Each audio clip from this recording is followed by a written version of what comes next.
नमस्कार दोस्तों, स्वागत है आपका एपिसोड 3 में। शरीर चल रहा है, सांसें चल रही है, मन सोच रहा है, हृदय धड़क रहा है, पर इन सब के पीछे जो असली शक्ति काम कर रही है वो है प्राण।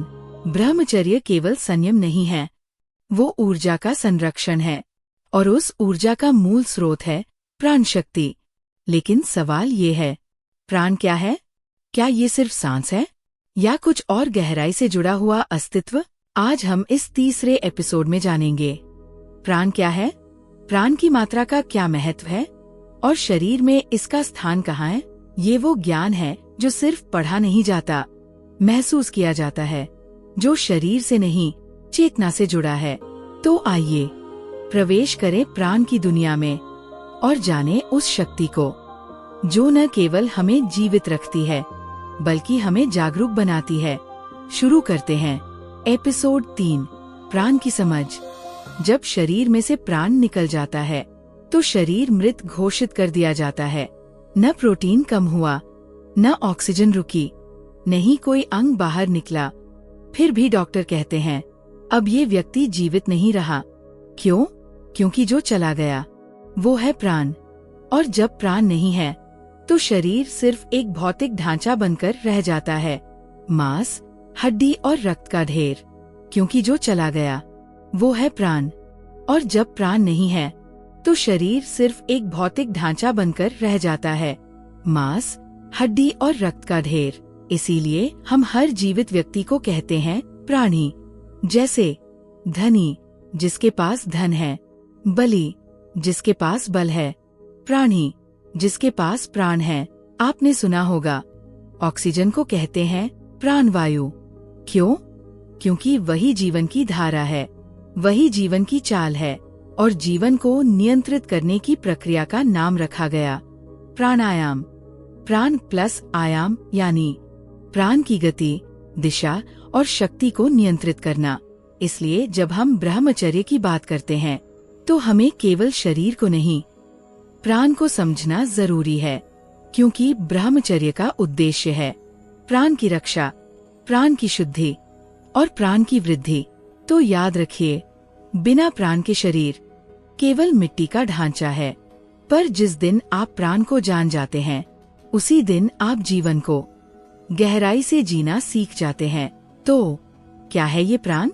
किसे कहते हैं लाइफ फोर्स, जीवन शक्ति। जीव की प्राथमिक जीवन शक्ति को प्राण कहा जाता है। प्राण से ही शरीर के भीतर भोजन का पाचन होता है। रस, रक्त, मांस, मेद, अस्थि, मज्जा, वीर्य और ओज जैसे धातुओं का निर्माण होता है।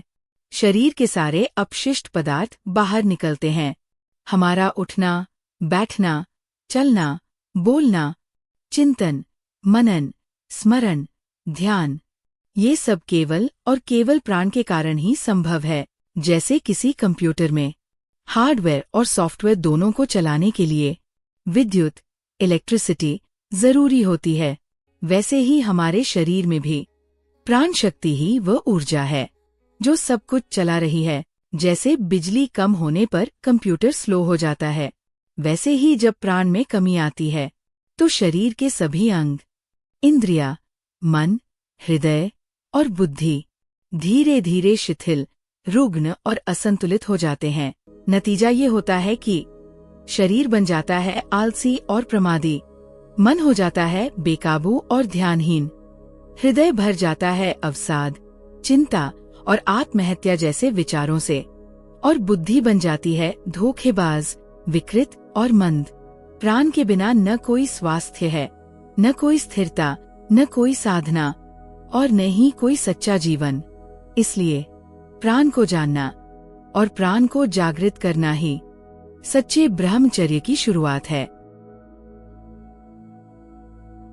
प्राण का प्रभाव हमारे शरीर, मन और जीवन पर जैसे सूरज के प्रकाश से फूल खिलते हैं, वैसे ही जब हमारे भीतर भरपूर प्राण होता है तो शरीर, मन और आत्मा तीनों खिल उठते हैं। भरपूर प्राण होने पर शरीर बनता है बलवान और क्रियाशील, मन हो जाता है संयमी और साहसी, हृदय होता है धैर्यवान उत्साही और प्रसन्न चित्त, और बुद्धि बन जाती है सत्यवादी, धर्मनिष्ठ और विवेकशील। लेकिन यहीं से शुरू होती है असली यात्रा। जब प्राण शक्ति बढ़ती है तो उससे आत्मबल यानी भीतर से उठने वाला साहस बढ़ता है। आत्मबल बढ़ने पर मनोबल यानी विश्वास और आत्मसमर्पण की शक्ति दृढ़ होती है। मनोबल से जन्म लेती है संकल्प शक्ति और इच्छा शक्ति, और जब इच्छा शक्ति जागती है तो जीवन में आता है अनुशासन। अनुशासन से हम अपने लक्ष्य प्राप्त करते हैं, और जब लक्ष्य एक एक करके पूर्ण होने लगते हैं तो जीवन के हर क्षेत्र में बढ़ता है सामर्थ्य। जो व्यक्ति इसे जागृत करना जान जाता है वो अपने जीवन को सिर्फ जीता नहीं है, वो उसे उत्कर्ष की ओर ले जाता है। तो अगली बार जब आप गहरी सांस लें तो याद रखें, आप सिर्फ ऑक्सीजन नहीं खींच रहे, आप जीवन की सबसे मौलिक ऊर्जा प्राण को अपने भीतर भर रहे हैं। अब तक हमने समझा कि प्राण क्या है, वो सूक्ष्म शक्ति जो हमारे शरीर, मन और चेतना को चलाती है। लेकिन अब सवाल है, क्या हर किसी में समान मात्रा में प्राण होते हैं? उत्तर है नहीं। प्रत्येक प्राणी, प्रत्येक मनुष्य, यहाँ तक कि हर स्थान में प्राण की मात्रा अलग अलग होती है। किसी में बहुत अधिक प्राण होते हैं, ऐसे व्यक्ति को देखकर ही ऊर्जा आ जाती है, उससे बात करके मन प्रसन्न हो जाता है, उसे हम कहते हैं प्राणवान। और वही दूसरी ओर कुछ व्यक्ति, कुछ स्थान ऐसे होते हैं जहाँ बैठते ही थकान, बोझ या भारीपन महसूस होता है, वहाँ प्राण क्षीण होते हैं, या कहें तो लगभग प्राणहीन। ऐसे व्यक्ति धीरे धीरे जड़वत हो जाते हैं और स्थानों पर नकारात्मकता भर जाती है। जैसे जैसे प्राण घटता है जीवन भी कमजोर होता चला जाता है, और अंततः जब प्राण पूरी तरह समाप्त हो जाता है तो व्यक्ति मृत, स्थान निर्जीव और शरीर शव बन जाता है। इसलिए कहा गया है, जितना आप प्राणवान के समीप रहते हो उतना आप में प्राण बढ़ता है, और जितना अधिक आप प्राणहीन के संपर्क में रहते हो उतना ही आपका प्राण क्षीण होता जाता है। इसलिए ध्यान रखें, किसके साथ समय बिता रहे हैं, कहाँ बैठ रहे हैं, कहाँ जा रहे हैं, किसे सुन रहे हैं, ये सब बातें आपके प्राण पर असर डालती है। और ब्रह्मचर्य का अभ्यास भी तभी सफल होता है जब हम अपने प्राण को ऊर्जावान, शांत और स्थिर बनाए रखें। प्राकृतिक रूप से हर जीव, हर प्राणी कुछ मात्रा में प्राणों के साथ जन्म लेता है। ये प्राण जीवन की मूलभूत ऊर्जा है। बिना इसके जीवन केवल एक शरीर रह जाता है, शून्य चेतना, शून्य दिशा। लेकिन ये प्राण स्थिर नहीं रहते, समय के साथ ये या तो बढ़ते हैं या फिर क्षीण हो जाते हैं, और वो निर्भर करता है इन 5 बातों पर। 1. कहाँ रहता है? 2. किसके साथ रहता है? 3. कैसे रहता है? 4.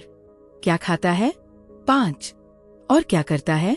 आपका पर्यावरण, आपकी संगति, आपकी जीवन शैली और आपकी कर्म प्रणाली सीधे सीधे आपके प्राणों को या तो पोषण देते हैं या फिर उन्हें नष्ट करते हैं। प्राणों के अभाव में इंसान न तो लौकिक लक्ष्यों की प्राप्ति कर सकता है और न ही आध्यात्मिक उन्नति की। ऐसे लोग चलते फिरते भी भीतर से मृत प्राय हो जाते हैं। उनके आसपास जाने से आप भी थकने लगते हैं, आपकी ऊर्जा जैसे बहने लगती है। वही दूसरी ओर प्राणवान व्यक्ति हर समय किसी न किसी लक्ष्य की ओर अग्रसर रहते हैं। उनके पास जाना आपको एक अनजानी प्रेरणा देता है।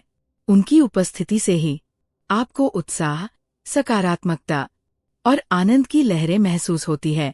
और यही कारण है कि ब्रह्मचर्य का पालन करते हुए प्राणों को सहेजना आध्यात्मिक और भौतिक दोनों मार्गों पर जीवन को सार्थक बनाता है। सबसे अधिक प्राण किसमें होता है? हम सब सांस लेते हैं, फिर भी कुछ लोग ऐसे होते हैं जिनके पास बैठते ही मन शांत हो जाता है, तनाव उड़नछू हो जाता है और भीतर एक सकारात्मक ऊर्जा का संचार होने लगता है। ऐसा क्यों होता है? क्यों कुछ लोग, कुछ स्थान, कुछ पशु और कुछ भोज्य पदार्थ हमें ऊर्जा से भर देते हैं? क्योंकि इन सब में होता है अधिक प्राण। तो आज जानते हैं सबसे अधिक प्राण किसमें होता है। 1. मनुष्यों में, संत पुरुषों, पवित्र सती स्त्रियों, निस्वार्थ भक्तों, ब्रह्मचारियों, यहाँ तक कि सात्विक जीवन जीने वाले नास्तिकों में भी प्राण की मात्रा अधिक होती है। इनके पास बैठने से ही मानसिक तनाव, डिप्रेशन और यहाँ तक कि आत्महत्या के विचार भी दूर हो सकते हैं। यही कारण है कि ऐसे लोगों के केवल सान्निध्य से हमारा शरीर, मन और आत्मा तीनों तरोताजा हो जाते हैं। 2. पशुओं में, गाय, घोड़े और हाथी जैसे शाकाहारी पशुओं में प्राण बहुत अधिक होता है। गायों में तो सबसे अधिक। इसीलिए पश्चिमी देशों में काउ हगिंग थेरेपी प्रचलित हो रही है, जहां लोग घंटों गायों के साथ समय बिताकर अपने तनाव और एंजाइटी को दूर कर रहे हैं। 3. स्थानों में, मंदिरों में, नदियों के किनारे, तीर्थधामों में, खेतों, जंगलों और उद्यानों में प्राकृतिक रूप से प्राण का प्रवाह होता है। ऐसे स्थानों पर जाने से मनुष्य के भीतर की नकारात्मकता स्वतः समाप्त हो जाती है। गांव में रहने वाले लोग चाहे दुखी हों, पर वे डिप्रेशन में नहीं होते, क्योंकि वे प्रकृति और प्राण के करीब रहते हैं। 4. भोज्य पदार्थों में प्राण का भंडार होता है। सूर्य प्रकाश, वर्षा जल, नदी का जल, ताजे फल सब्जियां और चरागाहों में घूमती गाय का दूध और घी। पर ध्यान रहे, जैसे जैसे इन चीजों को काटा, उबाला, तला या प्रोसेस किया जाता है, उनमें प्राण की मात्रा घटती जाती है। जंक फूड, फ्रिज के जूस और विशेषतः मांस व अंडे, ये सब पूर्णतः प्राणहीन होते हैं, क्योंकि वे मृत है। प्राण किसमें कम होता है, किनसे बचना चाहिए? अब जब हमने ये समझ लिया कि प्राण क्या है, तो अगला स्वाभाविक प्रश्न उठता है, कौन सी चीजें प्राणहीन होती हैं, या फिर कौन सी चीजें हमारे प्राण को क्षीण कर देती हैं? मनुष्यों में प्राण की क्षीणता, कुछ विशेष मानसिक और शारीरिक गुण ऐसे हैं जो मनुष्य के प्राण को धीरे धीरे खत्म कर देते हैं। आलस्य, मांसाहार, व्यसन, वासनात्मक भोग, पापपूर्ण कर्म, क्रोध, कपट, लोभ, मोह, द्वेष और अमर्यादित आचरण। ऐसे लोग बिना कुछ कहे ही हमारी ऊर्जा को खींच लेते हैं। क्या आपने कभी ऐसा महसूस किया है कि किसी व्यक्ति से मिलने के बाद आप थक गए हों? ये उसी प्राण दोष का परिणाम है। पशुओं में प्राण की मात्रा, आपको जानकर आश्चर्य होगा कि कुछ जानवरों में मनुष्यों से भी अधिक प्राण होते हैं, परंतु जो पशु गंदगी में रहते हैं, जैसे सुअर, गधे, या जो मांसाहारी है, बिल्ली, कुत्ता, शेर, या जो केंचुली छोड़ते हैं, सांप, छिपकली, इनमें प्राण शक्ति कम पाई जाती है। और याद रखें, छोटा शरीर कम प्राण, इसलिए छोटे जीवों की तुलना में बड़े प्राणी अधिक ऊर्जा संपन्न होते हैं। स्थान विशेष में प्राण की स्थिति, कुछ स्थान अपने वातावरण से ही प्राणहीनता फैलाते हैं, जैसे कि श्मशान, युद्ध भूमियां, कॉरपोरेट दफ्तर, क्लब, बार, कसिनो, सिनेमाघर और वो सारे स्थान जहां भोग प्रधानता रखता है। ऐसे स्थानों पर जाकर व्यक्ति अक्सर मानसिक रूप से थका हुआ महसूस करता है, क्योंकि वहां प्राण नहीं, कृत्रिम ऊर्जा होती है। ट्यूबलाइट, एसी, स्क्रीन, सब निर्जीव। और याद रखें, जहां जीवन नहीं, वहां प्राण नहीं। भोजन में प्राण की स्थिति, हम जो खाते हैं वो भी हमारी प्राण शक्ति को सीधा प्रभावित करता है। नल और बोतल का पानी, मांस, मछली, अंडा, बासी या जंक फूड, प्रोसेस्ड, बंद डिब्बों में रखा भोजन, ऐसी रसोई में बना खाना जहां न सूर्य प्रकाश है, न शुद्ध हवा, न शुद्ध अग्नि, ऐसा भोजन प्राणहीन होता है। वाग भट्टाचार्य कहते हैं, जो भोजन सूर्य, वायु और अग्नि से न छुआ हो, वो विष के समान होता है। इसीलिए गांवों में रहने वाले साधारण किसान कम साधन में भी अधिक दीर्घायु और स्वस्थ रहते हैं, क्योंकि वे प्राकृतिक प्राण के निकट जीवन जीते हैं। तो प्राण केवल सांस नहीं है, ये जीवन का सार है, और अगर हम इसे बचाकर रखना चाहते हैं तो जरूरी है कि हम भोगी, आलसी, अमर्यादित संग से बचें। प्राणहीन स्थानों से दूरी बनाए रखें और प्राणवर्धक भोजन, विचार और जीवन शैली को अपनाएं। आधुनिक जीवन शैली और प्राण की क्षति। अभी यदि आपको ध्यान में आया तो शायद आप समझ गए होंगे कि आजकल पूरी दुनिया में डिप्रेशन और एंजाइटी के मामले इतनी तेजी से क्यों बढ़ते जा रहे हैं? कभी सोचा है कि हमारे पूर्वजों को ये रोग क्यों नहीं थे? ना दवाइयाँ थीं, ना डॉक्टर। फिर भी मन शांत था, जीवन संतुलित था, क्योंकि उस समय की जीवन शैली प्रकृति के साथ तालमेल में थी। खेत, खलिहान, पशु, पौधे, मिट्टी और सूरज की रोशनी, इन सब से जुड़ा जीवन प्राणवान होता था। पर इस आधुनिक जीवन शैली ने हमसे चुपचाप हमारी सबसे बड़ी संपत्ति प्राण छीन लिए हैं। और जब प्राण कम हो जाते हैं तो शरीर जीवित रहता है, पर मन थक जाता है, चिंता में डूब जाता है, अवसाद में खो जाता है। क्या आपको कभी ऐसा महसूस हुआ है कि आप जिंदा तो हैं, लेकिन भीतर कुछ धीरे धीरे मर रहा है? हमारी आज की मॉडर्न जीवन शैली धीरे धीरे हमसे हमारी सबसे कीमती चीज छीन रही है, प्राण। हम न प्राणवान स्थानों में रहते हैं, न प्राणवान लोगों से मिलते हैं, न प्राणवान जीवों के साथ जुड़ते हैं, और न ही प्राणपूर्ण भोजन करते हैं। और जब इस प्राणहीनता का परिणाम आता है, डिप्रेशन, एंजाइटी, स्ट्रेस, तो हम उसे मिटाने के लिए कहाँ जाते हैं? क्लब्स में, कैसिनो में, शोर शराबे और नशे के साए में, या फिर सिनेमाघरों, मोबाइल, टीवी में खुद को डुबो देते हैं। या फिर सोचते हैं डॉक्टर इसका इलाज करेगा, और फिर पहुंचते हैं अस्पतालों में, जहां हर कोना, हर दवाई, हर इलाज प्राणहीन होता है। पर क्या यही समाधान है? क्या प्राण की कमी को दवाओं से पूरा किया जा सकता है? उत्तर है नहीं, क्योंकि प्राण का स्रोत डॉक्टर नहीं, बल्कि प्रकृति है। शुद्ध विचार, प्राणवान आहार, सच्चे संबंध और मौन साधना, यही है मानसिक और आत्मिक स्वास्थ्य का मूल। इसलिए इस आधुनिक जीवन के शोर में अगर आप फिर से स्वस्थ, शांत और प्राणवान होना चाहते हैं, तो पहले प्राण को पहचानिए। मॉडर्न मेडिकल साइंस ने आज शरीर को बहुत गहराई से समझा है। हर अंग, हर तंत्रिका, हर हार्मोन को नापा तोला गया है। लेकिन एक चीज जिसे ये विज्ञान आज भी नहीं समझ पाया, वो है प्राण। जी हाँ, प्राण की कोई संकल्पना ही आधुनिक विज्ञान में नहीं है, और इसी वजह से वो सिर्फ बीमारी के बाहरी लक्षणों को दबाने की कोशिश करता है, जड़ तक नहीं पहुंचता।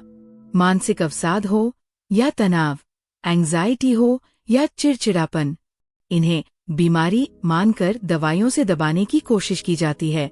लेकिन सच्चाई यह है कि अवसाद और तनाव कोई शारीरिक रोग नहीं है, ये प्राणों की कमी का संकेत है। दवाइयाँ केवल कुछ समय के लिए लक्षणों को दबा सकती है, परंतु इलाज केवल एक ही है, प्राणों की पुनर्वृद्धि। जब शरीर में प्राण शक्ति लौटती है तो मन में फिर से आशा, स्थिरता और ऊर्जा जागती है।